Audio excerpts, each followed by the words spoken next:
Toi, là, Denis, là, tu trouves-tu encore que c'est d'actualité, la souveraineté? Plus que jamais. Ben, explique-toi. Plus que jamais. Mais tu sais, les raisons classiques pour faire l'indépendance, mettons les raisons qu'on a toujours évoquées, là, le français, la culture, maintenant la laïcité, là, qui est quelque chose quand même de plus récent, mais tu sais, mettons, il y a 50 ans, pour protéger la langue, la culture, ça a toujours été ça, tu sais, dans cette espèce de grand îlot nord-américain où on est juste 3 Et si on ne se donne pas les pouvoirs d'un État, on disparaît. Dans 50 ans, ça n'existera plus. On va être une gang parmi tant d'autres en Amérique du Nord. Tu sais. Mais maintenant, il se rajoute d'autres raisons. Tu sais, maintenant, il y a d'autres raisons. Tu sais, la lutte au changement climatique. On est déjà la province canadienne qui est le plus progressiste par rapport à ça.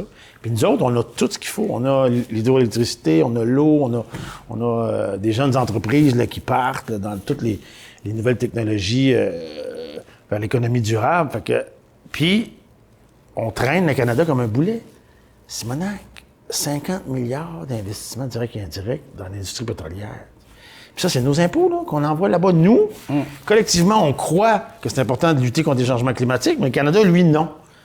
Alors là, on y arrivera pas. Il y en a qui disent, oui, la position, c'est dans les airs. Oui, mais on pourrait devenir un État progressiste, développer des technologies avec notre propre argent, puis après ça, exporter ces technologies-là, puis agir pour toute la planète, pour l'environnement. Tu sais.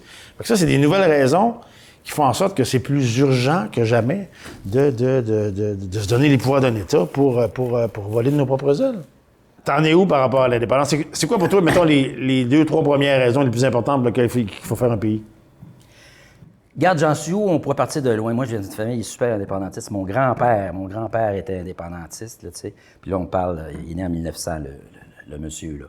Fait que, moi, j'ai vu évoluer ça. C'est sûr que je me fais mon idée aujourd'hui. Mon idée est différente d'il y a 40 ans, là. Mon idée d'indépendance, de la souveraineté, c'est un petit peu autre chose que ce que mon père véhiculait, c'est clair. Puis je te dirais dans quel sens c'est différent. Bien, tous les pays évoluent, toutes les nations évoluent. Le Québec a évolué. On est rendu à un niveau autre qu'il y a 40 ans. On a développé des secteurs extraordinaires. On a aujourd'hui, je pense, beaucoup plus de raisons d'être indépendant. On a une autonomie déjà qui est quand même grande, même si il faut rapatrier un paquet de pouvoirs. Puis la souveraineté, c'est ça, à quelque part, je pense. C'est d'avoir la clé de tous ces pouvoirs-là. Mais c'est différent.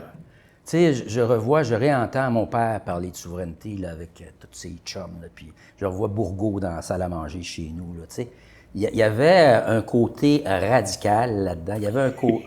Quoi? Non, ça me fait rire, c'est bien.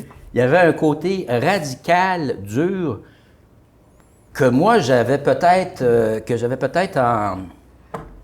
en fermentation, mais qui s'est amenuisé. Puis c'est pas que je suis moins souverainiste que je l'étais, mais le côté radical est moins là. Le côté radical est moins là. Il faut que ça se fasse, par exemple. C'est clair, il faut que ça se fasse.